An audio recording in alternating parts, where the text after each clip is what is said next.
Adapun orang yang menyebut sesungguhnya Tuhan kami ialah Allah. Nampak? Ini tauhid dia.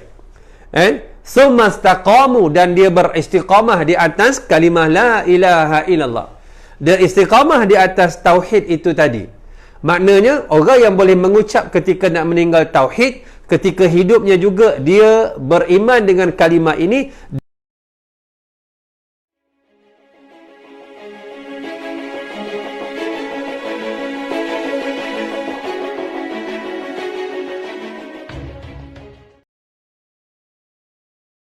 Meneguhkan orang yang beriman itu apabila nak meninggal, lalu diperteguhkan imannya. Siapa perteguhkan? Allah. Bila Allah perteguhkan, tak ada siapa yang boleh menggoncang imannya.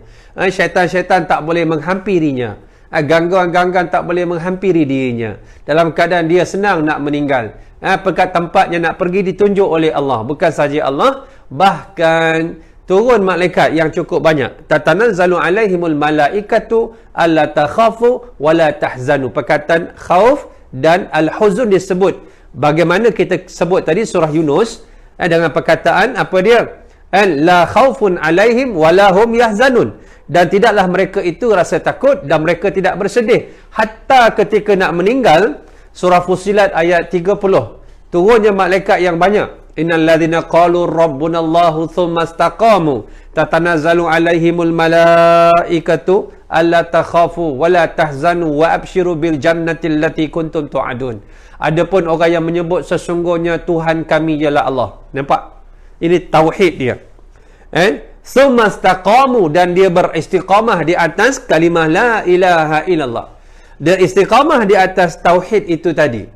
Maknanya orang yang boleh mengucap ketika nak meninggal tauhid, ketika hidupnya juga dia beriman dengan kalimah ini, dan dia duduk di atas jalan tauhid la ilaha illallah dalam seluruh aspek hidupnya. Dan ketika nak meninggal pun Allah tetapkan dirinya, malaikat tetapkan dirinya, lalu dia boleh mengucap. Kerana apa? Ditunjukkan tempat nak pergi tu cantik, dia tak ada rasa resah, gelisah. Sebab dia nampak yang indah, yang indah, yang indah. Tu yang kita lihat, ada orang nak meninggal tersenyum, ada orang nak meninggal seronok, ada nak meninggal sedang sujud, ada meninggal sedang takbir, ada meninggal sedang wirid, ada meninggal sedang baca Quran, sedang ada meninggal dalam keadaan yang baik. Ini merupakan bayangan-bayangan yang ditunjukkan oleh Allah kepada orang-orang ini untuk dia terus taat kepada Allah. Tsumastaqamu, dalam keadaan dia istiqamah. Dia istiqamah dengan apa? Dengan amalan-amalan dia. Sebab kita dah bincang juga tentang hadis Nabi, innallaha idza arada bi'abdin khairan. Dan Allah Subhanahu wa taala, Nabi sebut, sekira dia menghendaki seseorang itu kebaikan, ista'malahu, Allah akan apa? Akan dorongkan dia untuk melakukan kebaikan. Lalu bersahabat bertanya, qalu kaifa yasta'miluhu, bagaimana Allah mendorong dia? Lalu Allah kata, Nabi menyebut bahawa dijadikan bagi orang tersebut matinya dalam keadaan melakukan amal yang saleh. Yuwaffiquhu bi'amalin salihin qabla mautihi. Lalu dijadikan orang ini, dia melakukan sesuatu amal yang saleh sebelum matinya. Justru itu bila matinya sedang melakukan kebaikan. Kerana apa? Kerana Allah kasih kepadanya, lalu ditunjukkan tempat nak pergi itu cantik, lalu timbul perasaan dalam diri dan jiwanya itu tidak ada perasaan takut, tidak ada perasaan sedih, kerana Allah sentiasa bersama dengan dia. PKP tak PKP dia tenang, duit ada tak ada dia tenang, dalam keadaan dia ada duit dia bersyukur, dia duit tak ada dia bersabar. Orang dia tenang dia apa jua keadaan, sebab dia ada Allah, dia ada Allah yang menenangkan hatinya.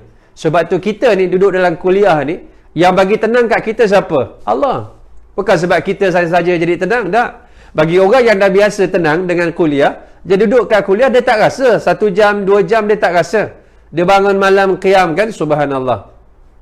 Saya tengok perhati pagi tadi kita buat qiyam munajat dalam page geng ustaz. Saya tengok lebih kurang dalam 80-90 orang. Alhamdulillah, ini yang konsisten saya tengok. Sebab orang-orang ni bila saya tengok, bukan saya nak stok, bukan saya nak stok, bukan saya nak apa mengintai-ngintai, tidak. Tapi saya tengok yang kuliah dengan yang ikut program PHG Ustaz itu, baik kuliah subuhnya, baik qiyam dia, baik munajat dia, baik kuliah tengah hari dia, baik kuliah dia malam ke forum, orang yang sama. Sebab tu orang yang sudah ada jiwa ini, dia orang yang biasa. Sebab tu orang macam gini, dia tenang, dia cukup kenyang dengan Quran. Dia kenyang dengan kuliah. Kerana apa? Dia sudah biasa jiwanya. Benda yang pahit itu menjadi lazat. Untuk bangun 2-3 pagi bagi orang payah, bagi dia senang. Kerana apa? Dia ada satu motivasi. Dia ada satu dorongan daripada Allah yang datang di dalam hatinya. Sebab tu hati kita ni milik Allah. Wallahu alimun bidzatis sudur. Allah mengetahui apa yang ada duduk dalam hati kita, sahabat yang dikasihi oleh Allah. Jadi Allah tahu apa yang duduk dalam hati kita. Yang kita lafaz dia tahu, yang kita sembunyi pun dia tahu.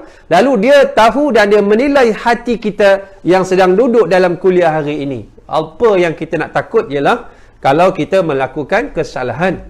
Tapi kalau hati kita hanya ada Allah, hati kita hanya ada apa dia? Hanya mencari keredaan dia, dan dia tahu orang ni. Lalu Allah berikan, Allah perteguhkan hati dia. Lalu dibantu dia untuk melakukan ibadah. Ibadah yang konon-kononnya sokol yang konon-kononnya orang nampak susah, tapi sebenarnya senang bila kita dah biasa. Macam puasa ni, bila budak baru belajar memang dia rasa susah, tapi bila dah puasa 70 tahun dia rasa lain. Dia sudah biasa benda ni. Orang Melayu kata apa dia? Ala bisa tegal biasa. Jadi maknanya bila benda tu sudah biasa, dia dah jadi imun. Apatah lagi yang namanya iman. Yang namanya takwa, dia menjadi lazat. Dia menjadi manis. Dan kemanisan ini hanya orang-orang yang disebutkan itu tadi, yang beriman dan yang bertakwa, dia rasa manis. Lalu hati ini disebutkan begitulah. Dan apa lagi? Dalam hadis yang diriwayatkan oleh hadis qudsi daripada Rasulullah sallallahu alaihi wasallam, diriwayatkan oleh Rasulullah SAW daripada Allah Subhanahu wa taala. Hadis qudsi ini beza dengan Quran, iaitu dari sudut makna dan lafaz. Kalau Al-Quran lafaznya dan maknanya dari Allah. Adapun hadis qudsi makna dari Allah, lafaz daripada Rasulullah sallallahu alaihi wasallam. Sebab itu hadis tidak muta'abbadah. Hadis tidak boleh kita gunakan sebagai bacaan dalam solat. Dia walaupun hadis tu hadis qudsi, sebab dia sandarkan kepada Allah, kita selalu akan jumpa bila qala Rasulullah sallallahu alaihi wasallam, innallaha qala. Bila kita sebut dari Rasulullah sallallahu alaihi wasallam dan Allah berkata, maknanya apa? Hadis qudsi lah tu. Walaupun dia daripada Allah, tetapi maknanya saja, tidak lafaz. Tetapi Al-Quran lafaz satu, kedua makna daripada Allah. Itu yang kita boleh gunakan untuk sembahyang kita. Kita boleh buat bacaan. Tak boleh kita baca hadis qudsi dalam solat. Man adali waliyan faqad barazani. Tak boleh. Faqad barazani bil muharabah. Tak boleh. Ini hadis qudsi. Apa yang disebutkan oleh Rasulullah daripada Allah? Qala Rasulullah sallallahu alaihi wasallam, innallaha qala man adani li waliyan faqad barazani bil muharabah. Wa ma taqarraba ilayya 'abdi bi ahabbi mimma aftaraftu alaihi wa la yazalu 'abdi yataqarrabu ilayya bin nawafil hatta uhibbahu fa idza ahbabtahu kuntu sam'ahu alladhi yasma'u bihi wa basarahu alladhi yubsiru bihi wa yadahu allati yabtishu biha wa rijlahu allati yamshi biha. Rasulullah sallallahu alaihi wasallam bersabda, Allah Subhanahu wa taala berfirman, sesiapa yang memusuhi waliku, maka seolah-olah dia berani untuk mengumumkan perang denganku. Maknanya sesiapa yang menyakiti orang yang beriman. Orang yang beriman ini kekasih Allah. Maknanya quote unquote secara langsung ataupun tidak, dia sudah menzahirkan, dia sudah mengisytiharkan peperangan dengan Allah Subhanahu wa taala. Allahu akbar. Orang yang menyakitkan hati orang yang beriman itu, dia telah seolah-olah mengisytiharkan perang dengan Allah Subhanahu wa taala. Bukan perang dengan makhluk, tetapi dengan Tuhan makhluk, iaitu Allah Subhanahu wa taala. Itu bukan calang-calang, sahabat. Betapa sayangnya Allah kepada orang yang beriman. Sebab tu orang beriman ini jangan kita sakiti dia. innal ladzina fattanul mu'minina wal mu'minati thumma lam yatubu falahum adzabu jahannam wa lahum adzabul hariq.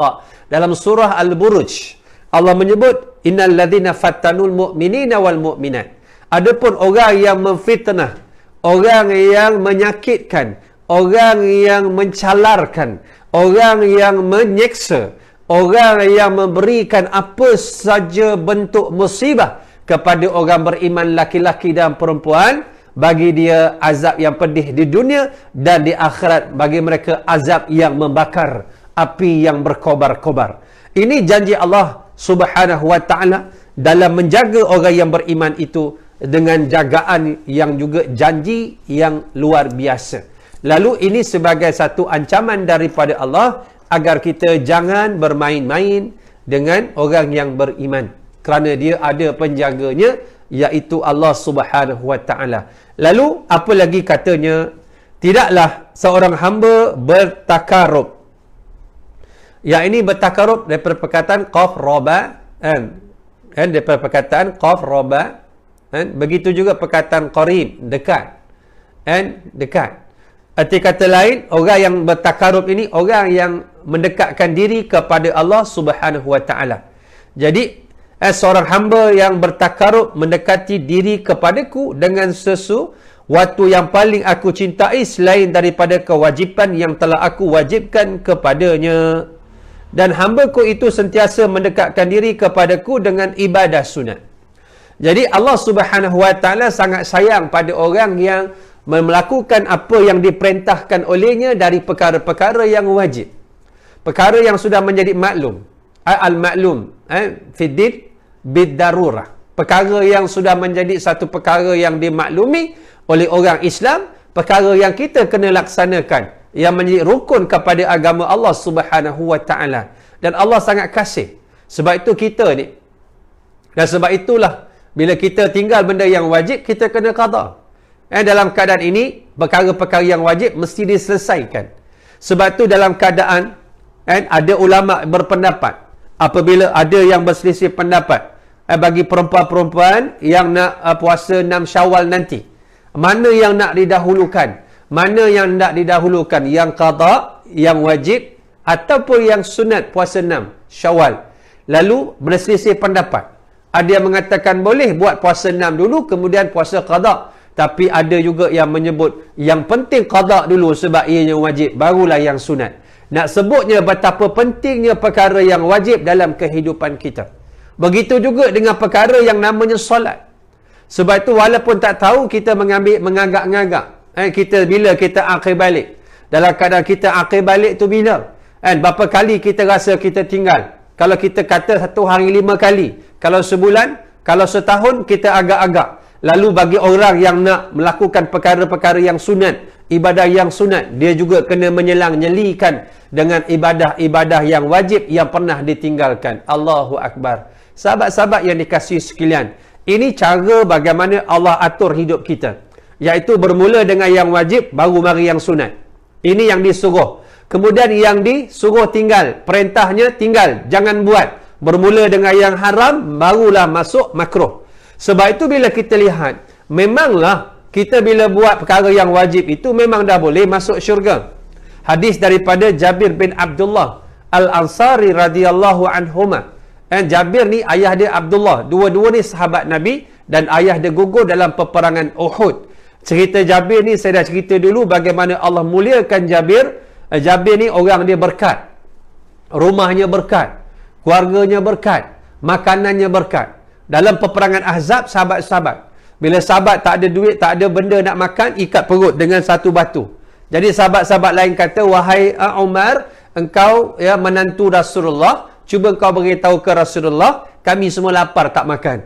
Tuan-tuan, ketika Ramadan berpuasa, menggali parit yang dalam peperangan Ahzab, atau dipanggil peperangan parit ataupun Khandaq. Dalamnya tuan-tuan, kan, parit yang digali, kalau kuda perang yang besar tu jatuh tak boleh bangkit, kalau kuda yang laju tidak boleh menyeberang seberang sana. Maknanya dalamnya parit digali bukan dengan JCB tuan-tuan. Bukan. Digali dengan apa tuan-tuan? Dengan tangan, dengan cangkul.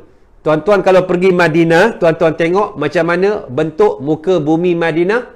Macam mana bentuk muka bumi dia? Berbatu-batu tuan-tuan, keras, pejal. Maknanya orang yang menggali itu bukan sebarang orang. Orang hebat.